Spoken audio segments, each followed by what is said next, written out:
Na pale tulipomweka Ibrahim pahala penye ile nyumba, tukamwambia, usinishirikishe na chochote, na isafishe nyumba yangu kwa ajili ya wanaoizunguka kwa kutufu, na wanaokaa hapo kwa ibada, na wanaorukuu, na wanaosujudu. Na watangazie watu hija, watakujia kwa miguu na juu ya kila ngamia aliyekonda, wakija kutoka katika kila njia ya mbali, ili washuhudie manufaa yao, na walitaje jina la Mwenyezi Mungu katika siku maalum juu ya nyama hoa aliyewaruzuku. Basi kuleni katika hao na mlisheni mwenye shida aliyefakiri. Kisha wajisafishe taka zao na waondoe nadhiri zao, na waizunguke nyumba ya kale. Ndiyo hivyo iwe.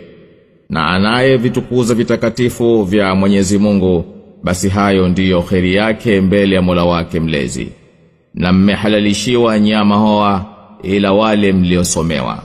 Basi jiepusheni na uchafu wa masanamu, na jiepusheni na usemi wa uongo.